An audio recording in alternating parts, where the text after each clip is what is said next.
तू आदर और सम्मान के योग्य परमेश्वर है प्रभु जी। प्रभु तू दया कर प्रभु जी, जबकि खुदावन हमने तेरी आराधना करी खुदावन परमेश्वर पिता, तेरे लिए हमने अपने जीवन से गवाहियां दी परमेश्वर पिता।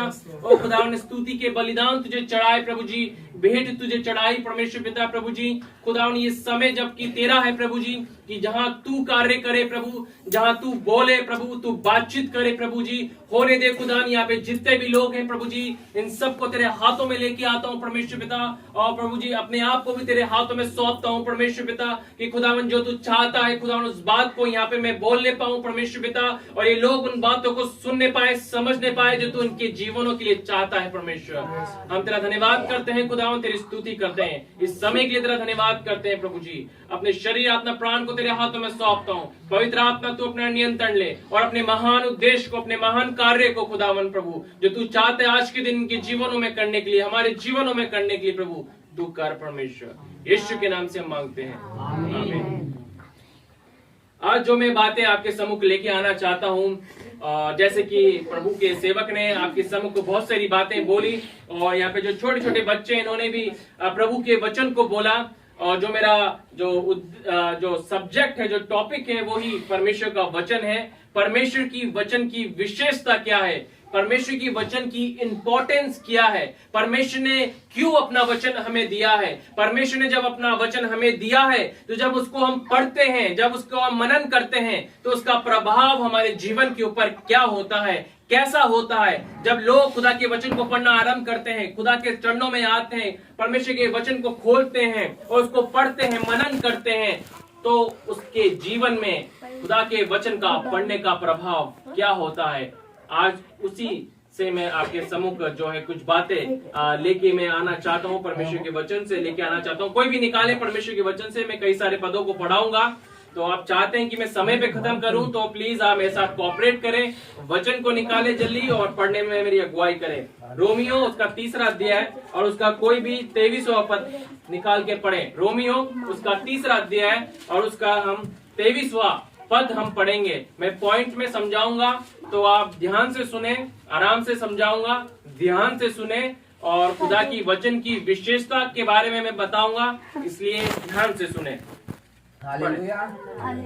इसीलिए कि सबने पाप किया है और परमेश्वर की महिमा से रहित है। हाँ, इसलिए कि सबने पाप किया है और वे क्या है, परमेश्वर की महिमा से क्या है, वे रहित हो चुके हैं।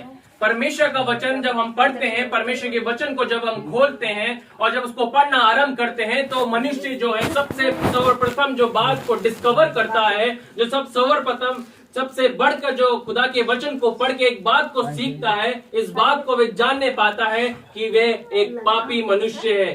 संसार में जितने भी लोग पाए जाते हैं, अगर आज यहाँ पे भी हम जितने भी लोग हैं, यहाँ पे भी ऐसा कोई व्यक्ति नहीं होगा, कोई बच्चा नहीं होगा जो इस बात को ना कह सके कि मैंने अपने जीवन में कभी पाप नहीं किया। और ये कब पता हमें लगता है, ये कैसे हमें डिस्कवर होता है, ये कैसे हमें पता चलेगा कि हम एक पापी मनुष्य हैं। संसार में लोग जो हैं रह रहे हैं, वे पापी मनुष्य हैं। जब तक उन्हें नहीं पता चलेगा, जब तक वे खुदा के वचन को पढ़ना आरंभ नहीं करेंगे। जैसे ही वे खुदा के वचन को, पवित्र शास्त्र को वे खोलते हैं, वे इस बात को समझ लेते हैं कि खुदा जो है पवित्र परमेश्वर है। एक चीज मैं आपको बताना चाहता हूँ, किसी को याद है जब पतरस जब यीशु मसीह के संग नौका पे था, नौका में जब यीशु मसीह के संग था, तो उस नौका में जब यीशु मसीह बहुत सारी मछलियों को जब कहते हैं कि तू जाल डालो, पतरस कहता है कि हमने पूरी रात जो है परिश्रम किया, जाल को डाला, मगर हमने एक भी मछली नहीं पकड़ी। मगर यीशु मसीह से कहते हैं जाके दोबारा जाके गहराई में जाके जाल को डाल, और वे जाता है, अपने जाल को वे डालते हैं और क्या करते हैं, क्या पकड़ लेते हैं, बहुत सारी मछलियों को पकड़ने लग जाते हैं। और तुरंत पतरस का जो रिएक्शन होता है, वो क्या रिएक्शन होता है, आपको पता है क्या रिएक्शन होता है? वे तुरंत यीशु मसीह के चरणों में जाके गिर जाता है और वे कहता है, हे परम परमेश्वर के पुत्र, हे परम प्रधान परमेश्वर के पुत्र, हे परमेश्वर, हे मेरे गुरु, मैं एक क्या हूं, पापी मनुष्य हूं। वो इस बात को जान लेता है। जब जब हम परमेश्वर के चरणों में आते हैं, खुदा के वचन को पढ़ना आरंभ करते हैं, परमेश्वर के पवित्र शास्त्र को पढ़ना आरंभ करते हैं, हम इस बात को, इस सत्य को जान लेते हैं कि मनुष्य जो है पापी है। ऐसा कोई भी मनुष्य संसार में नहीं है, चाहे कितना धार्मिक ग्रुप क्यों ना हो, कितना विद्वान क्यों ना हो, कितना ज्ञानी पुरुष क्यों ना हो, कितना बलशाली पुरुष क्यों ना हो, कितना अमीर व्यक्ति क्यों ना हो, चाहे वे कितना बड़ी कलीसिया का पासबान क्यों ना हो, कोई भी इस बात को नहीं कह सकता कि मैंने कभी जीवन भर में कभी कोई पाप नहीं किया। क्योंकि खुदा का वचन हमें कहता है, रोमियो में हमने पढ़ा है 3 अध्याय के 23वें पद में, कि सब ने पाप किया है और सब जो लोग हैं वे क्या है, परमेश्वर की महिमा से जो है वे रहित हो चुके हैं। ये पाप संसार में कैसा आया, हम सब इस बात को जानते हैं। और प्रभु के सेवक ने भी आपको बहुत सारी बातें सिखाई होंगी पाप से संबंधित, कि संसार में पाप कैसे आया। आदम और हवा के उस फल को खाने के द्वारा संसार में जो है वे पाप आ गया। एक उदाहरण मैं आपको देना चाहता हूं। यहाँ पे बहुत सारे छोटे बच्चे हैं और यहाँ पे बड़े लोग भी हैं, और कोई भी अपने बच्चों को झूठ बोलना नहीं सिखाता। कोई सिखाता है माँ बाप यहाँ पे झूठ बोलना, चोरी करना, व्यभिचार करना है? कोई नहीं सिखाता। बट वो कहाँ से सीख जाते हैं? क्योंकि स्वभाव में ही पाप आ चुका है ना। ऐसा कोई भी माँ बाप नहीं है यहाँ पे बैठा हो या इस संसार में जो अपने बच्चों को गलत बातें सिखाए। मगर वे कैसे सीख जाते हैं? आप देखते ना, एक बच्चे को मैं कई साल पहले मैंने एक चीज को देखा। उस समय मैं प्रभु में नहीं था, बहुत साल पहले की बात बता रहा हूँ, जब मैं खुद ही मैं ख्याल से 12-13 साल का था। मेरे उस समय की बात मुझे याद है, जब हम गणपति नगर में रहा करते थे और रोड नंबर 6 में जब हम रहा करते थे, तो ऊपर से मैं एक बच्चे को, एक छोटा बच्चा रहा करता था, और वो छोटे बच्चे को कई बार मैं देखा करता था। जब मैं पतंग उड़ाने चल जाता था छत के ऊपर, तो मैं एक चीज को नोट करता था कि ना उस बच्चे को कोई नहीं सिखा रहा, बट फिर भी क्या है, वे गलत गलत भाषाओं को बोल रहा है और गलत गलत रिएक्शन कर रहा है। मैं इसको देखता था कि यार ये बच्चा इतना छोटा है, 3-4 साल का बच्चा ये है, ये कहां से चीजें सीख रहा है ना। तो कई बार जब इसके पड़ोसी लोग आके बोला करते थे, तो उसकी जो मम्मी हुआ करती थी, तो वो बोलती थी कि हम तो पता नहीं सिखाते नहीं है, पता नहीं कहाँ से सीख गया ये बच्चा, गाली बोलना कहाँ से सीख गया, गाली बकना कहाँ से सीख गया, पता नहीं कहाँ से सीख रहा है। छोटा सा बच्चा 4-5 साल का बच्चा था, हकला हकला के बोल रहा है, मगर फिर भी गालियां बक रहा है। मैं आपको जो बात बताना चाह रहा हूँ वो ये कि कोई नहीं सिखा रहा है ना। कहां से संसार में पाप आ रहा है? अगर आप न्यूज पेपर को खोल के पढ़ेंगे, या आप टीवी जो चैनल्स को निकालेंगे न्यूज के, या मोबाइल में आप न्यूज को देखेंगे, तो केवल सर्वप्रथम एक ही खबर आपके सामने निकल के बार बार पॉपअप करेगी या आएगी, क्या कि इस व्यक्ति ने इस स्त्री के साथ व्यभिचार किया, कुकर्म किया, रेप कर दिया, उसने उसका मर्डर कर दिया, या उसने वहां पे चोरी कर ली। कहां से ये पाप इस संसार में आ रहा है? कैसे ये संसार पाप से बढ़ता चला पाप से फैलता चला जा रहा है? ये पाप की बातें लोगों के अंदर कहां से आ रही है? कोई भी पढ़े, उत्पत्ति 5 अध्याय निकालेंगे हम, और 6 अध्याय निकालेंगे, उसका 5वां पद पढ़े। देखिए परमेश्वर जो है क्या अपने वचन में इसके संबंधित में एक बात को कह रहा है। उत्पत्ति 6 अध्याय और उसका हम निकालेंगे 5वां पद। हालेलुया। यहोवा ने देखा कि मनुष्यों की बुराई पृथ्वी पर बढ़ गई है, और उनके मन के विचार में जो कुछ उत्पन्न होता है वह निरंतर बुरा ही होता है। प्रभु का धन्यवाद करते हैं। यहोवा जो है अपनी दृष्टि को बढ़ा रहा है, अपनी दृष्टि को कर रहा है। और यहाँ पे यहोवा क्या कह रहा है कि जब ये चीजों को देखते तो क्या हो रहा है? भाई दोबारा से पढ़िए धीरे धीरे से।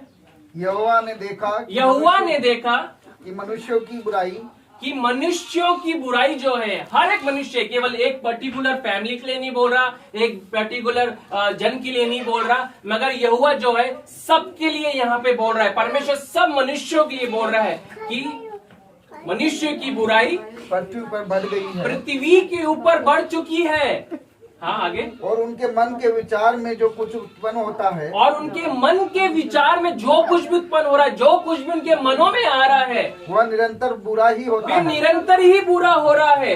प्रभु परमेश्वर ने हजारों साल पहले एक बात को डिक्लेयर कर दिया था। इस बात को परमेश्वर ने बोला कि जो कुछ भी मनुष्य के मन के अंदर आ रहा है, जो कुछ भी वे सोच रहा है, जो कुछ भी वे मनन कर रहा है, जो कुछ वे देख रहा है, उसका प्रभाव क्या है? केवल बुरा ही हो रहा है। और यही कारण है कि हजारों साल बाद भी हम चारों तरफ अपनी नजरों को लगाएंगे। अगर थोड़ी देर आप मेन रोड पे जाके बैठ जाइए, आप बुराइयों को देखेंगे कि लोग आपस में कैसे लड़ रहे हैं, लोग आपस में किस तरह से भाषाओं में बातचीत कर रहे हैं, किस प्रकार का माहौल आज संसार में फैलता ही चला जा रहा है। लोग व्यभिचार में गिरते ही क्यों चले जा रहे हैं, क्यों लड़ाइयां हो रही है। लड़ाइयां केवल बॉर्डरों पे नहीं मगर घरों में तक आ चुकी है, घर घर में लड़ाइयां हो रही है। ये बुराई क्यों है, कैसी ये बुराई आ गई है, क्यों? क्योंकि खुदा का वचन एक बात को रिवील कर रहा है कि मनुष्य, हर एक मनुष्य ने पाप किया है। यहाँ पे ऐसा कोई व्यक्ति नहीं है जो इस बात को बोले कि मैं एक पाक पवित्र इंसान हूं। ऐसा कोई भी व्यक्ति आपको नहीं मिलेगा। संसार की छोर तक आप चले जाइए, चारों दिशाओं में आप घूमने आइए, हर एक देश, हर एक राज्य, हर एक गांव में जाके आ जाइए, आपको एक जन भी नहीं मिलेगा, एक ज्ञानी पुरुष भी नहीं मिलेगा जो इस बात को बोले कि मैंने कभी जिंदगी में पाप नहीं किया। हर एक व्यक्ति ने पाप किया है और खुदा का वचन कह रहा है कि मनुष्य ने पाप किया और वे परमेश्वर की महिमा से क्या है, रहित हो चुके हैं, रहित हो चुके हैं। हर एक व्यक्ति ने पाप किया है। क्या यहाँ कोई है जो ये बोल सके मैंने कभी पाप नहीं किया? कोई भी नहीं है ना। खुदा का वचन इस बात को बता रहा। ध्यान से सुनिए, आज मैं प्रभु के वचन की विशेषता के विषय में आपसे बातचीत कर रहा हूँ।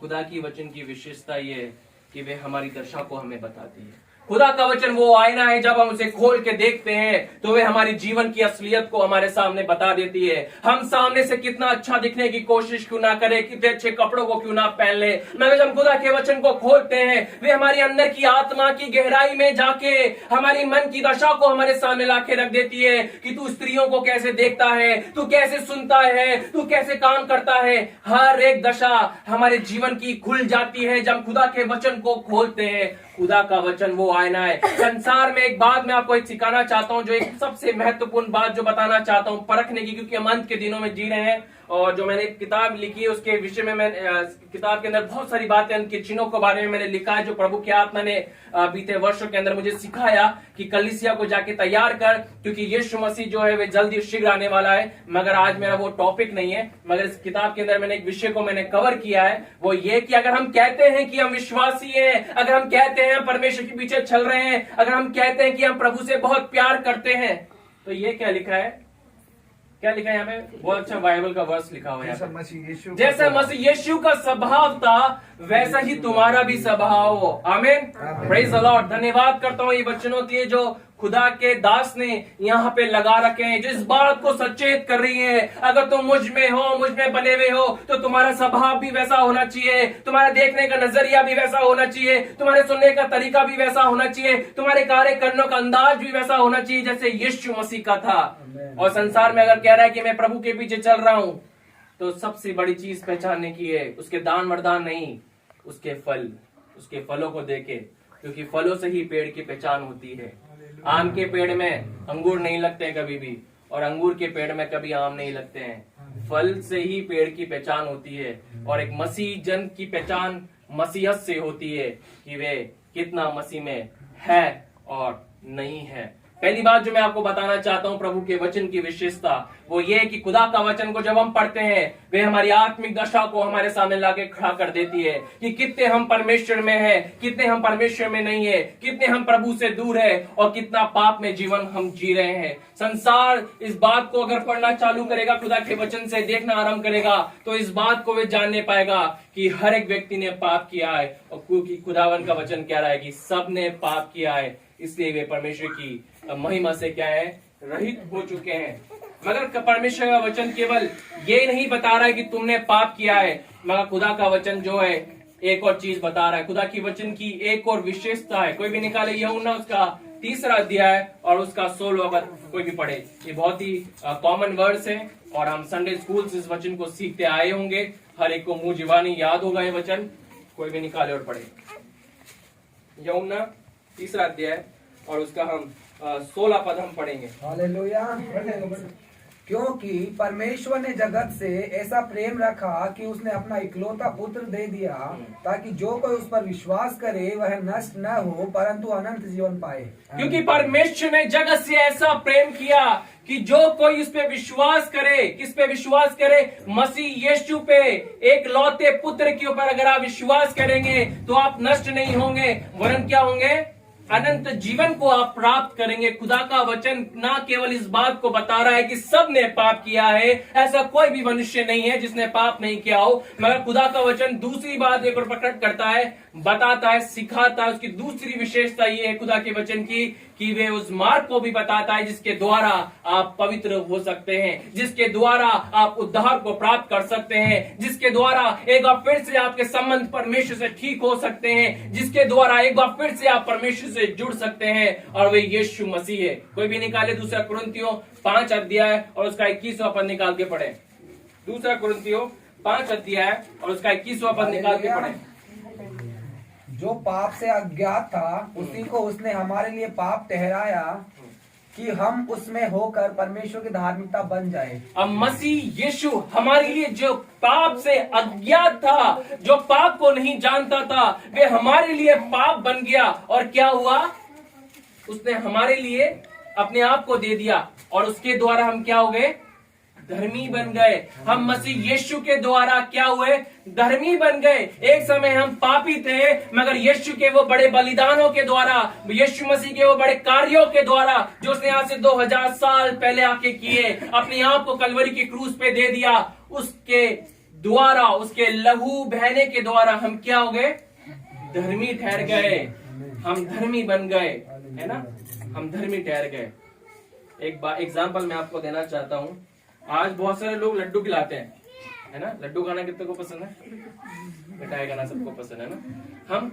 हम कभी भी उस व्यक्ति से लड्डू नहीं खाएंगे जो कीचड़ में से निकल के आया है ना। इमेजिन करें, एक व्यक्ति कीचड़ में से, नाली में से निकल के आ रहा है और प्लेट में हाथ बढ़ा के लड्डू उठा रहा है, क्या आप उसके हाथ से खाएंगे? कौन है जो खा लेगा? कोई भी नहीं खाएगा, है ना? तो हम कैसे सोच सकते हैं कि बिना यीशु मसीह के हम परमेश्वर को प्रसन्न कर सकते हैं? हमारी भी हालत ऐसी है कि मानो कचरे में से उठ के आए हैं, और मानो व्यभिचार में से उठ के आए हैं, पाप में पड़े हुए हैं, गंदगी से, सड़न से हम सड़ रहे हैं, और हम सोच रहे हैं कि हमारे धार्मिक कार्य, अच्छे कार्य खुदा को भाएंगे। कभी नहीं भाएंगे, है ना? जब तक वो व्यक्ति नहा नहीं ले, धो नहीं ले, जब तक आप उसके हाथ से क्या है नहीं खा पाएंगे। वही है यीशु मसीह के द्वारा, उसके लहू से जब हम धुल जाते हैं, जब हम शुद्ध होते हैं, तब हमारे बलिदान जो है सब प्रभु को क्या होते हैं? बहाते हैं, है ना? ये है प्रभु का कार्य। कोई भी निकाले रोमियो 6 अध्याय उसका 23 पद पढ़े, फिर उसके बाद हम 2 कुरिन्थियों 5 अध्याय 17 पद भी पढ़ेंगे। हालेलुया। क्योंकि पाप की मजदूरी तो मृत्यु है, परंतु परमेश्वर का वरदान हमारे प्रभु यीशु मसीह में अनंत जीवन है। हाँ, पाप की मजदूरी क्या है? पाप की मजदूरी तो परमेश्वर ने अनंत जीवन जो है हमारे को उसके पुत्र के द्वारा हमें दे दिया है। कोई भी पढ़े 2 कुरिन्थियों 5 अध्याय और उसका 17वां पद भी पढ़े। हालेलुया। बहुत ही अद्भुत वचन है, इसको याद करें। इसलिए यदि कोई मसीह में है तो वह नई सृष्टि है, पुरानी बातें बीत गई है, देखो सब बातें नई हो गई है। अगर आप मसीह यीशु में हैं, अगर आप मसीह यीशु में होके आ रहे हैं, चाहे आपका पास्ट कितना गंदा क्यों ना हो, कितना भयानक कितना हो, कितना सड़न से भरा हुआ क्यों ना हो, कितने गंदे पाप आपने क्यों ना करे हो, कितने बातों से आप जो गलत बातों से ग्रसित क्यों ना हो, मगर आप मसीह यीशु में होके आ रहे हैं, अगर आपने यीशु मसीह के पास आके अपने जीवन को दिया है, तो आप प्रभु का वचन कह रहा है। प्रभु की वचन की विशेषता ये है कि वे मार्ग को भी बता रहा है कि मसीह यीशु में हम क्या हैं? एक नई सृष्टि है, एक न्यू क्रिएशन हम बन चुके हैं। प्रभु हमें एक नई रीति से अब देख रहा है। प्रभु हमारे पास्ट को नहीं देख रहा कि हमने कैसा जीवन जिया था, हमने किन बातों को देखा था, किन बातों को हमने करा था। आपका पास्ट कैसा भी क्यों ना हो, आप सोच रहे हो मैंने ऐसा काम किया था, अब शायद प्रभु मुझसे प्रेम नहीं कर पाएगा, शायद मैं प्रभु के पास नहीं आ सकता, शायद प्रभु मेरी प्रार्थना को नहीं सुन सकता। ये सब गलत विचार हैं जो शैतान आपके मनों में हो सकता है डाल रहा हो, मगर आज खुदा के वचन से मैं आपको इनकरेज करना चाहता हूँ। खुदा में अगर आप मसीह यीशु के द्वारा तो आप एक नई रचना बन चुके हैं, एक नई सृष्टि बन चुके हैं, एक नई मनुष्य आप बन चुके हैं। प्रभु ने एक नया स्वभाव आपको दे दिया है, एक नया कार्य आपके अंदर कर दिया है, एक नई सोच आपको दे दी है, एक नया जीवन का नया तरीका जीने के लिए आपको दे दिया है, एक नया इंसान प्रभु ने आपको बना दिया है। अगर आप मसीह यीशु में हैं, मसीह यीशु को आपने ग्रहण किया है, तो आप एक नई सृष्टि बन चुके हैं, एक नई क्रिएशन आप बन चुके हैं, एक नई योजना परमेश्वर ने आपको दे दी है। और अगर आप मसीह यीशु में प्रभु के पास आ रहे हैं, तो आपका पास्ट कितना काला क्यों ना हो, कितना गंदा क्यों ना हो, कितना महल से भरा हुआ क्यों ना हो, प्रभु उसको नहीं देखता है। प्रभु आपके जीवन को, आज के जीवन को प्रभु देखता है। इसलिए हम इस गीत को गाते हैं, आज का दिन यहोवा ने बनाया है। अगर आज तुम खुदा के वचन को सुन लेते हो, उसकी वाणी तुम्हारे कानों में पड़ती है, तो उसके वचन को सुने और सुन के उसके पास आए, खुदा के पास आए, वे नई सृष्टि आपको बना देगा। प्रभु का आत्मा मुझे कह रहा है इस बात को मैं बोलूं कि खुदा आपको एक नई सृष्टि बनाना चाहता है। यहाँ पे कुछ लोग हैं जिसको प्रभु एक नई सृष्टि बनाना चाहता है। अभी भी आप उस रीति से खुदा के पास नहीं आए। खुदा कह रहा है मेरे पास आ जा, पूरी रीति से आ जा। और जब पूरी रीति से तू आएगा, तेरा पिछला जीवन चाहे कैसा क्यों ना हो, तू कर्ज से क्यों ना दबा हुआ हो, तू किन बंधनों में क्यों ना फंसा हुआ हो, तेरे सारे बंधनों को मैं तोड़ दूंगा, उन श्रापों को मैं तोड़ दूंगा, उन बंधनों को मैं तोड़ दूंगा और तुझे एक नई सृष्टि में तुझे बना दूंगा। खुदा के वचन को रिस्पॉन्ड करे आज परमेश्वर की महिमा के लिए। और एक और बात को हम प्रभु की वचन से हम देखेंगे। मेरे साथ निकाले तीसरा पॉइंट। पहला पॉइंट हमने क्या सीखा, यहाँ पे ऐसा कोई भी नहीं है कि इस बात को बोले मैं पवित्र हूँ। खुदा का वचन हमें इस बात को बताता है कि हम सब ने पाप किया है। दूसरी बात हमने क्या सीखी कि परमेश्वर का वचन ना केवल ये बताता है, मगर दूसरी बात जो प्रभु का वचन बताता है वो ये कि हम यीशु मसीह के द्वारा एक नई सृष्टि है। हम पिता तक यीशु मसीह के द्वारा क्या है, पहुंच सकते हैं। यूहन्ना 14 अध्याय उसका 6 पद पढ़े, फिर हम तीसरे पॉइंट की ओर बढ़ेंगे। यूहन्ना 14 अध्याय और उसका 6 पद। हालेलुया। यीशु ने उससे कहा, मार्ग और सत्य और जीवन मैं ही हूँ, बिना मेरे द्वारा कोई पिता के पास नहीं पहुँच सकता। मार्ग सत्य और जीवन में ही हूँ, बिना मेरे द्वारा कोई भी पिता के पास नहीं पहुंच सकता।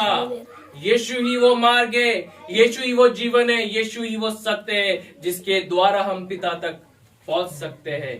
दूसरी बात प्रभु के वचन की विशेषता ये है कि उसने समाधान भी हमारे लिए ठहराया है और वो समाधान उसका पुत्र है, यीशु मसीह है। तीसरी बात जो मैं आपको बताना चाहता हूँ और गहराई में थोड़ा जाना चाहता हूँ और बहुत इंपॉर्टेंट बात मैं आज आपको बताना चाहता हूँ। तीसरी बात प्रभु की वचन की जो विशेषता है वो ये है कि संसार जो है अपने भविष्य को जानने के लिए, अपने जीवन को जानने के लिए यहाँ वहां भागता है, इधर उधर जा रहा है, पहाड़ों पे जा रहा है, नदियों के पास जा रहा है, सब जगह जा रहा है, मगर खुदा के चरणों में आके उसके वचन को नहीं पढ़ रहा है। प्रभु का वचन वो वचन है जो वर्तमान को बता देने वाला परमेश्वर का वचन है और भविष्य को उजागर कर देने वाला परमेश्वर का वचन है। प्रभु के वचन को जब हम पढ़ते हैं, ना केवल वो हमारे पास्ट को या बीती बातों को बताता है, मगर खुदा का वचन इतना सामर्थ्य है, जो आज घट रहा है उन बातों को भी खुदा का वचन बता रहा है और जो घटेगा उसको भी खुदा का वचन जो है बता रहा है। कोई भी निकाले मत्ती 24 अध्याय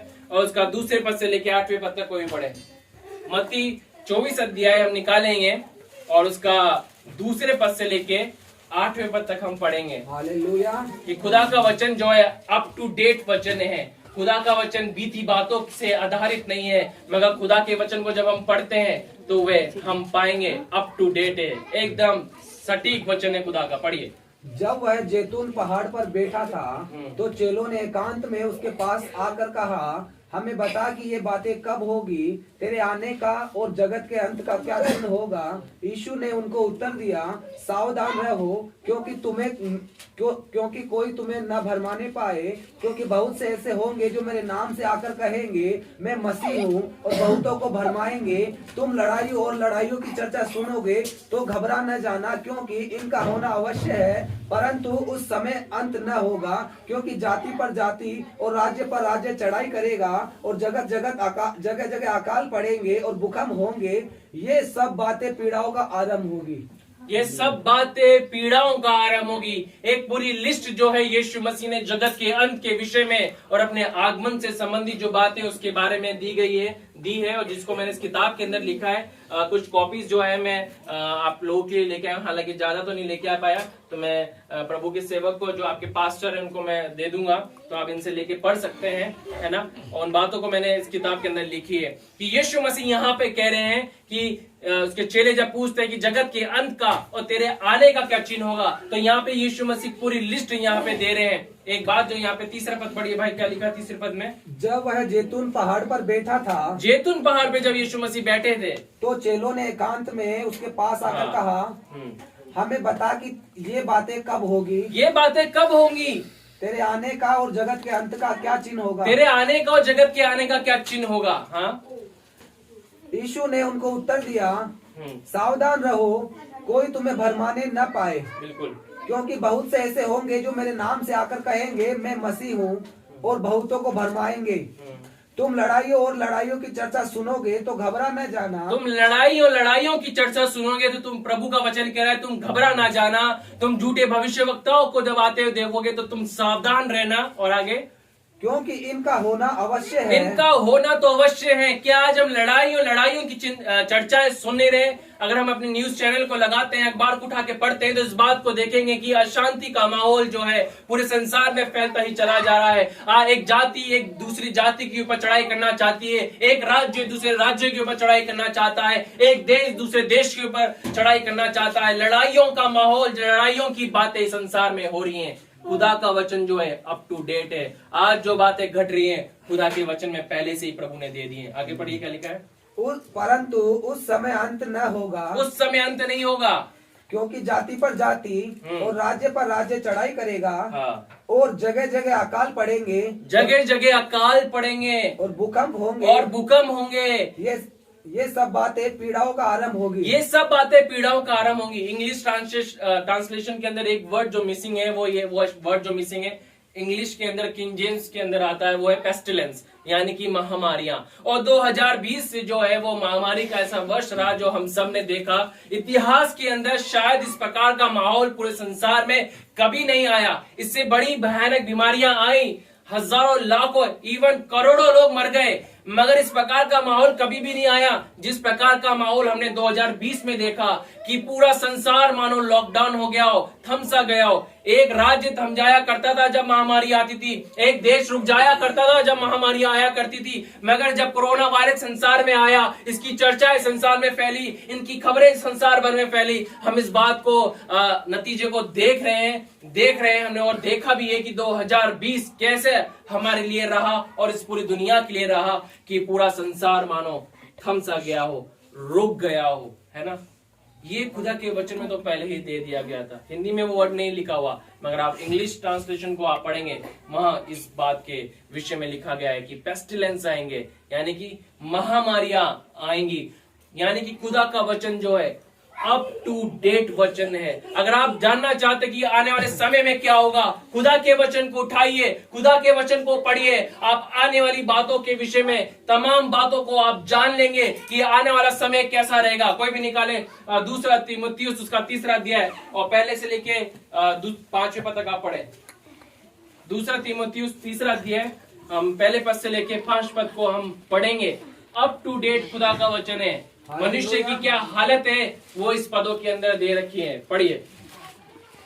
पर यह स्मरण रख कि अंतिम दिनों में कठिन समय आएंगे। अंतिम दिनों में कठिन समय आएंगे। ध्यान से मेरी बात सुन लीजिए। मैं यहाँ पे वैसी बातों को लेके आना नहीं चाहता हूँ जो आपको एक अच्छी बातें मैं बता दूं, एक झूठी बातों को बताऊं, मगर मैं सत्य बातों को लेके आना चाहता हूँ। आपको मैं कोई भ्रम में नहीं रखना चाहता हूँ। खुदा का वचन कह रहा है अंतिम दिनों के अंदर कठिन समय आएंगे, कठिन युग में से हम होके जा रहे हैं। ये पूरा ब्रह्मांड, पूरा संसार जो है कैसे दौर में से होके जा रहा है जहाँ कठिनाइयां ही कठिनाइयां है, क्योंकि खुदा के वचन में पहले से कह दिया है कि अंतिम समय में कठिन समय आएगा, अंतिम दिनों में कठिन समय आएगा। नेता लोग कितनी बड़ी वादे क्यों ना करें, कितने बड़े बड़े लेक्चर क्यों ना दे कि अच्छा समय आएगा, अच्छा समय आएगा, खुदा का वचन कहता है वो अच्छा समय नहीं आएगा। मैं झूठी बातें नहीं कहना चाहता, झूठी तसल्ली नहीं देना चाहता, क्योंकि खुदा के वचन में पहले से कह दिया है अंतिम दिनों में कैसा समय आएगा, कठिन समय आएगा, कठिन समय आएगा। कठिन समय आएगा, इसलिए तैयार रहे, खुदा के वचन से अपने आप को तैयार करे। आगे पढ़िए भाई, क्या लिखा है? क्योंकि मनुष्य स्वार्थी क्योंकि मनुष्य स्वार्थी है। क्या आप देखते हैं नजरें उठा के, क्या आप खबरों को पढ़ रहे हैं? मनुष्य की हालत क्या हो गई है, कितना स्वार्थी हो गया है। बहुत सारी आर्टिकल्स को जब मैं कई सालों से जब मैं पढ़ रहा था, रीड कर रहा था, सर्वे कर रहा था इस किताब के लिए, तो मैं कई ऐसे सर्वे को मैं पढ़ते पढ़ते एक नतीजे पे आया कि खुदा का वचन एकदम सटीक है। इस बात को वो कह रहा है कि मनुष्य जो है स्वार्थी हो जाएगा। स्वार्थी कैसे होगा? केवल अपने लिए ही सोचेगा, अपने पेट के लिए ही सोचेगा, अपने बच्चों के लिए ही सोचेगा, अपने परिवार के लिए ही सोचेगा। उसे परवाह नहीं है कि कोई जिए या जिए, कोई मरे या मरे, उसे कोई परवाह नहीं है। स्वार्थीपन लोगों के अंदर आ जाएगा। आज जो लोग खेती कर रहे हैं, कई ऐसे खबरों को मैंने देखा और मैंने वीडियोस को मैंने देखा, अखबार को उठा के मैंने पढ़ा, बहुत सारे सर्वेस को उठा के मैंने पढ़ा, तो मैंने एक नतीजे पे आया कि लोग इतने स्वार्थी हो गए हैं कि सब्जियों को बढ़ाने के लिए क्या करते हैं, ऐसे फर्टिलाइजर्स को यूज कर रहे हैं। और जब एक पत्रकार ने यूपी के अंदर जाके उससे पूछा कि आप इस प्रकार का केमिकल क्यों सब्जियों को बढ़ाने के लिए यूज कर रहे हो, क्या आपको पता नहीं है कि इनका प्रभाव बच्चों पे कैसा रहेगा, उन बड़ों पे कैसा रहेगा, कि उन्हें अल्सर हो जाएंगे, उन्हें पेट की बीमारियां हो जाएगी, उन्हें कैंसर हो जाएंगे, वे मर भी सकते हैं। पत्रकार को उसने एक जवाब दिया और पत्रकार के पास कोई जवाब नहीं रहा। इसको सुन के उसने कहा कि कोई मरे तो मरे, कोई जिए तो जिए, हमें कोई परवाह नहीं है। हमें इस बात की परवाह है कि हमारे बच्चे खा ले, हम खा ले, हम तृप्त हो जाए, हमें दूसरों की कोई परवाह नहीं है। मनुष्य जो है स्वार्थी हो गया है, स्वार्थ से भर चुका है, केवल अपने ही बारे में सोच रहा है, अपने ही विषय में सोच रहा है, अपने ही परिवार के विषय में सोच रहा है, उसे लोगों की कोई परवाह नहीं है। मगर खुदा का वचन कहता है अगर हम परमेश्वर की आत्मा से भरे हुए हैं, खुदा के पीछे चल रहे हैं, खुदा से प्रेम कर रहे हैं, तो हम अपने लिए नहीं जिएंगे, अपने लिए नहीं सोचेंगे, हम दूसरों के लिए सोचेंगे। इसलिए भाई आपके बीच में है, आप लोगों के लिए प्रार्थना कर रहा है। भाई को क्या मतलब है? भाई भी अच्छी जगह जाके नौकरी कर सकता है, कमा सकता है, बहुत ऐशो आराम से रह सकता है। क्या जरूरत है इधर आके सामोद में रहने की, यहाँ पे आप लोगों की सेवा करने की? क्या मतलब है? कोई मतलब नहीं है। भाई बहुत कुछ कर सकता है ना? प्रभु कैसे बहुत सारे सेवक है, बहुत कुछ कर सकते हैं, मगर क्यों? क्योंकि खुदा की आत्मा ने बताया, इस सत्य को रिवील किया कि अंत के दिनों में लोग स्वार्थी हो जाएंगे। अगर हम प्रभु से प्रेम करते हैं तो इस स्वार्थ हम पे कभी हावी नहीं रहेगा। हम प्रभु के प्रेम से विवश होके लोगों की सेवा करना आरंभ करेंगे। यही खुदा की असली सेवा है कि हम लोगों की सेवा करेंगे, है ना? और लोग हमारे कामों को देख के, मत्ती 5 अध्याय 6 और 7 अध्याय में क्या लिखा है कि लोग तुम्हारे भले कामों को देख के पहचान लेंगे कि तुम मेरे लोग हो। आज आपके भले कामों को देख के कोई पहचान रहा है कि तुम परमेश्वर के लोग हो या नहीं हो, है ना? प्रभु का वचन कह रहा है लोग स्वार्थी हो जाएंगे। आगे पढ़ी भाई, क्या लिखा है? लोभी, डींगमार, लोभी हो जाएंगे। मैं एक एक वर्ड को अगर समझाने लगूंगा तो समय समाप्त हो कम पड़ जाएगा, बहुत देर हो जाएगी। एक एक वर्ड बहुत ही गहरा है, बहुत ही गहरी बातें हैं, सच्चाइयां छिपी हुई है। लोभी हो चुके हैं लोग आज के दिनों के अंदर। ये लोगों का स्वभाव हो चुका है कि लोग लोभी हैं, डींग मार हैं। और आगे क्या लिखा है? अभिमानी, अभिमानी, अपने अभिमान से भर चुके हैं लोग। निंदक, निंदक हो गए, माता पिता की आज्ञा टालने वाले, माता पिता की आज्ञा टालने वाले। बच्चों ध्यान से सुने, जवानों ध्यान से सुने, माता पिता की आज्ञा टालने वाले ना बने, क्योंकि खुदा के वचन में लिखा है अंत के दिनों में लोग ऐसे हो जाएंगे। और आगे? कृतघ्न, अपवित्र हो जाएंगे, गलत विचारों से लोग भर जाएंगे। और दया रहित हो जाएंगे, दया ही नहीं करेंगे। बीते दिन कुछ न्यूज आई कि 2019 के अंदर एक नई दिल्ली के अंदर, एक नोएडा के अंदर एक घटना घटी जहां 12 साल के बेटे ने अपनी 8 साल की बहन को और अपनी माँ को ही चाकू से मार दिया। कैसे हो रहा है ये सब? क्यों हो रहा है ये घटना? क्यों घट रही है? बीते दिन 1 महीने पहले की खबर मैं आपको देना चाहता हूं, पता नहीं आपने पत्रिका के अंदर पढ़ा है या नहीं पढ़ा। एक खबर आई बीते दिन कि एक बिहार के साइड में एक बेटे ने अपनी बुजुर्ग माता को बहुत बुरी तरह से मारा और इतना मार के उसके सर पे मार के उसे जख्मी कर दिया कि थोड़ी देर बाद में मर गई। और उसी माँ को उसने क्या करा, जला दिया अपने घर के अंदर ही, और उसी राख से उसने उसके ऊपर मुर्गा पका के खाया। खबर सुनी नहीं सुनी वाली आपने? पता नहीं सुनी नहीं सुनी, सुनी भाई ने सुनी है ना? ये खबर सच्चाई की खबर है, सत्य खबर है। लोग कितने अपवित्र हो चुके हैं, कितना जुनून, कितना खून उनके अंदर भर चुका है। ये अंत के दिनों में का एक सबसे बड़ा चिन्ह है उनके स्वभाव के बारे में। पढ़िए आगे क्या लिखा है। क्षमा रहित, क्षमा रहित, किसी को क्षमा ही नहीं करना चाहते। आपका बड़ा अफसर आपको क्षमा कर देगा, बड़ा आप अपने छोटों को क्षमा नहीं कर पा रहे हैं, है ना। क्षमा रहित हो चुके हैं। उसने आपके बड़े बड़ी पनिशमेंट को क्षमा कर दिया, बड़े बड़े कामों को क्षमा कर दिया, बट आप छोटे से काम को अपने छोटे व्यक्ति के लिए क्षमा नहीं कर पा रहे। उसने आपका 1000 रुपए क्षमा कर दिया, बट आप 10 रुपए भी किसी को क्षमा नहीं कर पा रहे हैं। ये स्वभाव देखिए खुदा के वचन में लिखा है। पढ़िए आगे। दोष लगाने वाले, अरे ये मेरी वजह से नहीं, ये तेरी वजह से हुआ है। अपनी बीवी के ऊपर दोष लगाने वाले, ये कि मेरी नहीं, ये तेरी वजह से हुआ है। बीवी दोष लगाती है पति को, ये मेरी नहीं, ये तेरी वजह से हुआ है। ये दोष लगाना कहां से आ गया? ये दोष लगाना जब आ गया जब हम खुदा से दूर हो रहे। ये चिन्ह है। आदम और हवा ने जब पाप किया, फल को खाया, तो क्या दोष लगाता है प्रभु जब वहां पे आता है? क्या कहता है? उस स्त्री को जिसने तूने दिया, उसने मुझे फल खिलाया, है ना। उसकी वजह से खाया मैंने। तो खुदा ने बोला तो तेरे को था कि मत खाना, है ना। ये दोष लगाना, दोष ना लगाए अपनी गलतियों के लिए, है ना, दूसरे पर। आगे क्या लिखा है? असंयमी हो गए। संयम ही नहीं है लोगों के पास, जवानों के पास। इतने असंयम होते जा रहे हैं। और आगे? कठोर व्यक्ति बन गए हैं। भले के भेड़ी। आज कोई भला करना ही नहीं चाहता, और जो भला करे उसे ही लात मार के भगा देते हैं। ये बातें आज संसार में दिख रही हैं। क्या मैं कुछ गलत बातें बोल रहा हूँ यहाँ पे, या कोई ऐसी बातें बोल रहा हूँ जो संसार में नहीं घट रही? मगर मैं वो बातें बोल रहा हूँ जो खुदा के वचन में लिखी है, जो आज हम सब देख रहे हैं। पढ़िए। विश्वासघाती, किसी पे विश्वास करने के लायक ही नहीं रहे, क्योंकि लोग इतना विश्वासघाती हो जाते हैं कि हम विश्वास करने पे भी 10 बार सोचना पड़ता है, क्या इस व्यक्ति के ऊपर, क्या इस बहन के ऊपर मैं विश्वास करूं या नहीं करूं।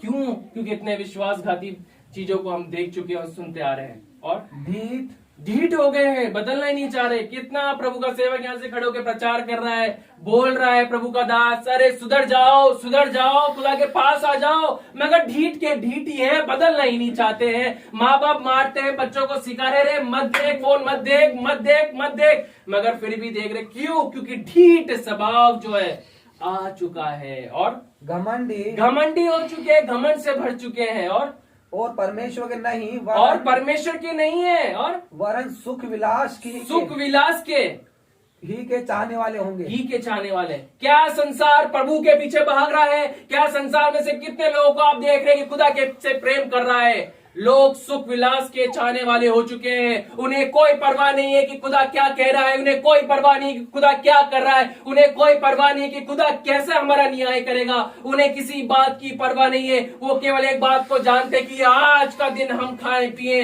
ऐश करें, कल तो मर जाना है। हम ऐसा जिए कि कल तो मर जाना है, ऐसा जिए तो कल तो मर जाना है। कोई परवाह नहीं उन्हें खुदा की, कोई परवाह नहीं है परमेश्वर की, कोई परवाह नहीं है खुदा के वचन की। वो तो केवल अपनी इच्छाओं को, अभिलाषाओं को पूरा करने में लगे हुए हैं। प्रभु का वचन कह रहा है, अंत के दिनों में ऐसे लोग होंगे जो सुख विलास को चाहेंगे, मुझे नहीं चाहेंगे। अपनी नजरें दौड़ाएं और देखें, उन खबरों को पढ़े तो सही कि सामत के बाहर क्या हो रहा है। क्या मैं कोई गलत बातें बता रहा हूँ? वही बातें बता रहा हूँ जो संसार में घट रहा है, जो खुदा के वचन में लिखा है। लोग सुख विलास के चाहने वाले हैं, सुख विलास के। उन्हें कोई परवाह नहीं है कि प्रभु क्या कह रहा है। उन्हें कोई परवाह नहीं है कि भाई बड़ी परिश्रम से सैक्रिफाइस करके, बलिदान के साथ यहाँ रह रहा है। सुख विलास के मत चाहने वाले बने, प्रभु से प्रेम करने वाले बने, है ना, क्योंकि उसका पुत्र बहुत शीघ्र आने वाला है। और एक और बात मैं बताना चाहता हूँ, जो तीसरी बात जो मैंने आपको बताई कि खुदा का वचन जो है अप टू डेट वचन है। पहली बात हमने क्या सीखी, याद है? खुदा का वचन क्या बताता है? हमारे पापों के विषय में हमसे बातचीत करता है। दूसरी बात क्या? वे पापों का समाधान के विषय में हमसे बातचीत करता है। तीसरी बात, खुदा का वचन की विशेषता, वे अप टू डेट है। ये प्रभु के वचन में भाई के पास है, यहाँ पे से कितनों के पास प्रभु का वचन है ना? प्रभु के वचन को लाइए, प्रभु के वचन का सम्मान करें, खुदा के वचन का सम्मान करें। ये जो वचन जो है ये बहुत कीमती वचन है। परमेश्वर के बड़े दासों के द्वारा, अभिषिक्तों के द्वारा, प्रभु के चेलों प्रेरितों के द्वारा, भविष्यवक्ताओं के द्वारा, उनके बड़े बलिदानों के द्वारा ये वचन हम तक पहुंचा है। कईयों ने अपनी जान को दी है, कईयों ने खून का पसीना बहाया है, बहुत परिश्रम किया है, तब जाके ये वचन हम तक पहुंचाए। इसे हल्के में